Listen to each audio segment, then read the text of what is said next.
awalnya kita sekarang akan mengadakan bimbingan kelompok. Sebelum kita memulai bimbingan kelompok, alangkah baiknya kita berdoa terlebih dahulu. Siapa yang bersedia untuk memimpin doa kita pada siang hari ini? Saya dulu. Kepada Ananda, silahkan. Baik, sebelum kita melakukan kegiatan dengan kelompok, lebih baiknya kita berdoa terlebih dahulu. Berdoa menurut agama dan kepercayaan masing-masing. Berdoa mulai. Berdoa selesai. Terima kasih diucapkan kepada Ananda. Baiklah, apakah Ananda mengetahui tentang bimbingan kelompok? Tidak, Bu. Baiklah, Ibu akan menjelaskan tentang bimbingan kelompok itu. Bimbingan kelompok adalah salah satu jenis layanan dalam bimbingan dan konseling yang bertujuan untuk mendapatkan pemahaman dan pengetahuan baru sehingga dapat Ananda dapat berbicara di depan umum. Cara pelaksanaan bimbingan konseling ini yaitu dengan cara duduk melingkar seperti ini, yang bertujuan agar kita biar lebih efektif dalam melaksanakan bimbingan kelompok dan agar kita mudah dalam menyampaikan pendapat. Di dalam bimbingan konseling ini kita mempunyai azas. Yang pertama yaitu azas kesukarelaan, di mana azas ini tidak ada unsur keterpaksaan. Yang kedua yaitu azas kerahasiaan, di mana azas ini apapun yang kita bahas pada hari ini kita tidak boleh membicarakannya di luar, hanya di ruangan ini saja. Yang ketiga yaitu azas keterbukaan. Ananda di sini dituntut untuk terbuka agar bimbingan kelompok ini berjalan dengan baik dan lancar. Yang azas keempat itu azas kenormatifan, di mana azas ini harus dipatuhi dan saling menghargai. Yang azas terakhir yaitu azas kekinian, di mana azas ini membahas tentang topik terbaru dan yang viral. Sebelum kita melaksanakan bimbingan kelompok, alangkah baiknya kita memperkenalkan diri kita terlebih dahulu. Dimulai dari Ibu. Baiklah, Ibu memperkenalkan diri. Nama Ibu Cindy Fadila Putri. Ibu berasal dari Tugu Hitam. Usia Ibu 25 tahun. Ibu baru saja dinas di sekolah ini. Baiklah, dilanjutkan dengan Ananda yang sebelah kanan Ibu. Baik, Bu. Assalamualaikum, saya Radia, saya dari 11 kelas 1, saya dari Gunung. Baiklah, kepada Ananda selanjutnya. Baik, Bu, saya Baik, Bu, saya Gita, berasal dari 12 IPS 2, tinggal di Kisihan. Baiklah, kepada Ananda selanjutnya.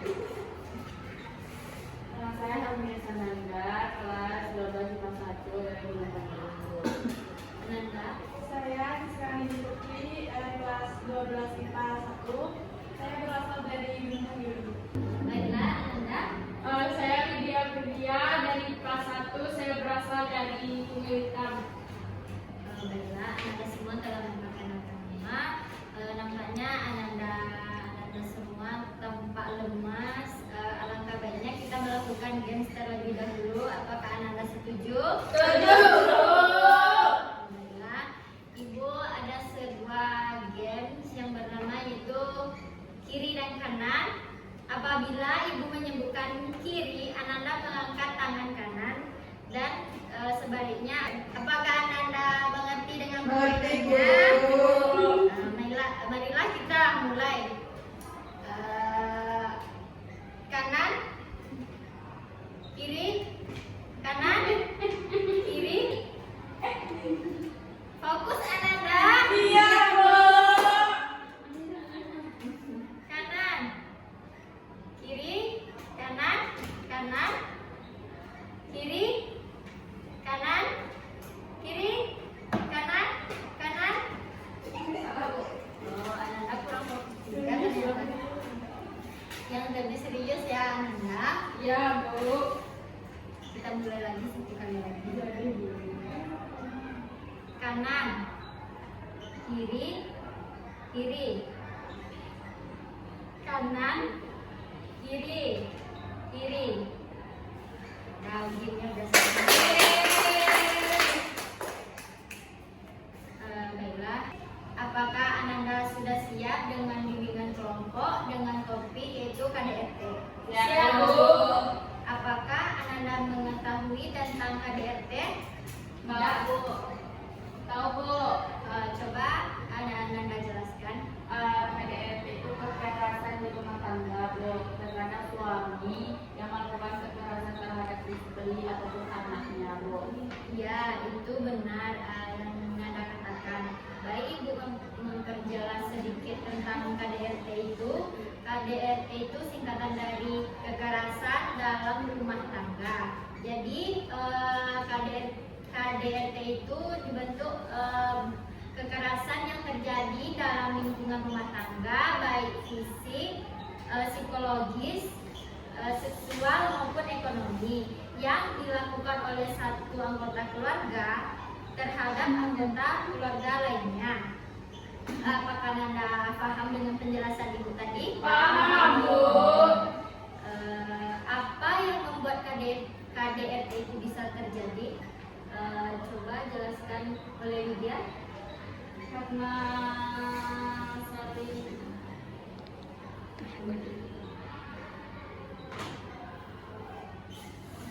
permasalahan rumah tangga. Ya, terima kasih kepada Ananda. Baiklah, kepada Ananda Siska. KDRT terjadi mungkin karena perbedaan pendapat dan juga tidak adanya solusi yang tepat, sehingga kedua belah pihak itu antara suami dan istri mempunyai ego yang tinggi, sehingga mengakibatkan terjadinya KDRT. Ya, betul yang dikatakan oleh Siska tadi.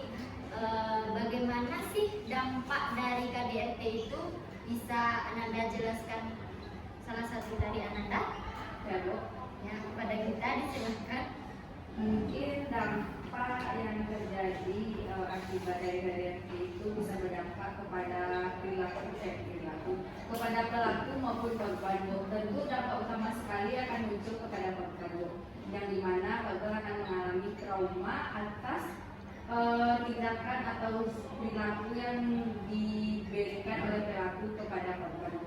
Sedangkan mungkin dampak kepada pelaku bisa jadi pelaku ini merasa ketakutan atau dengan apa yang telah dia perbuat gitu, Bu. Kayak tanggung jawab atas yang dia lakukan. Terima kasih kepada Nita. Kepada Siska disilahkan. Dampak dari KDRT juga betul kata Sinita tadi, Bu. Yang ada yang perlu saya tambahkan sedikit, mungkin dampaknya yang lebih berpengaruh mungkin si korban, adapun juga sama si anaknya mungkin, Bu. Di mana anaknya ini melihat kekerasan yang dilakukan oleh ayahnya kepada ibunya, sehingga si anak ini akan mengakibatkan terganggunya mental dan merasa ketakutan akibat dari perbuatan ayahnya. Ya, terima kasih kepada Siska. Apa yang Ananda katakan tadi semuanya benar. Dampak dari KDRT itu kita mengalami ketraumaan. Selanjutnya Ibu menanyakan yaitu bagaimana solusi atau strategi dari kasus KDRT ini. Bisa Anda jelaskan kepada ya?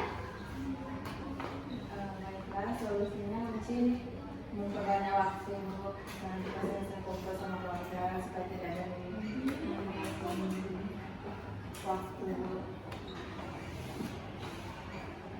Coba tambahkan lagi apakah ada solusi dari Ananda? Baik, solusi yang perlu kita lakukan yaitu dibandingnya berkomunikasi antara satu sama lain di dalam keluarga tersebut, sehingga tidak terjadinya kekerasan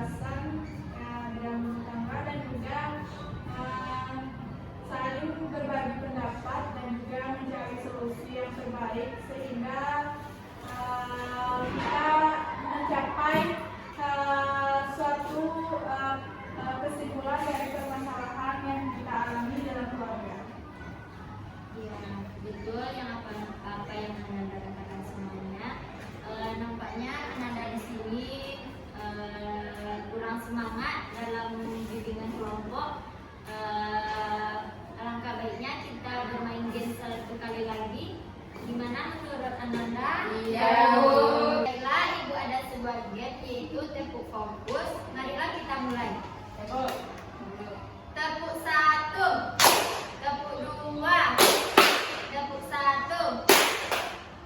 Fokus ya Nanda.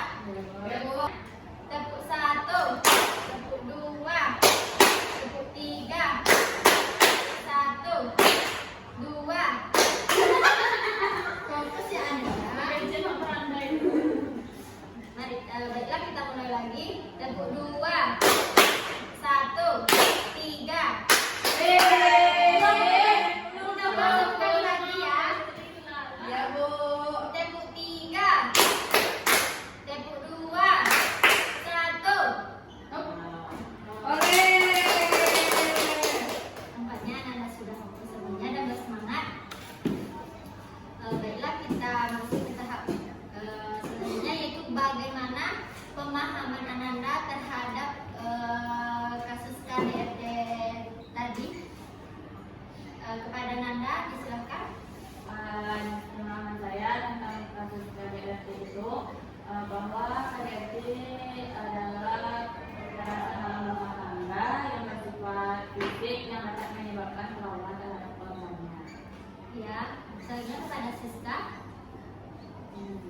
Betul yang dikatakan Nanda tadi, kasus KDRT ini mengakibatkan trauma yang cukup mendalam kepada korban dan juga anak korban. Terima kasih kepada Nanda dan Siska. Selanjutnya bagaimana tindakan yang dapat kita lakukan dalam kasus KDRT ini? Kepada Ia disilakan. Mungkin seperti yang tadi Bu, banyak waktu supaya tidak miskomunikasi dengan keluarga. Itu saja. Kepada Gita. Baik, Bu. Coba bisa diulangi pertanyaannya. Bagaimana tindakan kita terhadap kasus KDRT ini? Mungkin Bu, kalau dari saya tindakan yang dapat dilakukan terhadap kasus KDRT itu bisa seperti dari keluarga menciptakan hubungan yang harmonis dan saling terbuka, Bu. Kayak saling kualitas sama keluarga, saling berbagi masalah, tidak saling menuntut satu sama lain. Terima kasih kepada Gita. Setelah melakukan bimbingan kelompok ini, kita mengangkatkan tadi kasus KDRT. Bagaimana pesan dan kesan dalam proses bimbingan kelompok ini? Apakah bisa yang mengemukakan pendapatnya? Kepada Nanda, silahkan. Pesan saya terhadap penyampaian kelompok pada hari ini, pembahasannya begitu menarik, yaitu yang memang biasa atau telah banyak terjadi di lingkungan sekitar kita. Pesannya yaitu mudah-mudahan kita semua, khususnya yang berada dalam lingkungan kelompok ini, kita terjadi dari Amin. Bagaimana perasaan Levia setelah melakukan bimbingan kelompok ini? Saya senang karena saya mendapatkan wawasan dan ilmu yang diberikan. Terima kasih kepada Tia dan Nanda. Baiklah, kita sudah di penghujung proses bimbingan kelompok. Kita sudah melakukan bimbingan kelompok selama 2 jam. Jadi, bagaimana bimbingan kelompok selanjutnya dan kapan kita akan melakukan minggu depan ya Bu? Minggu depan ya, Bu. Sesuai dengan jam dan hari yang sama? Iya, Bu. Baiklah. Sebelum kita menutup bimbingan kelompok ini, alangkah baiknya kita mengucapkan alhamdulillah. Sebelum Ibu menutup bimbingan kelompok ini, apabila Ibu ada kesalahan kata, mohon dimaafkan. Marilah kita tutup dengan menyanyikan lagu Sayonara.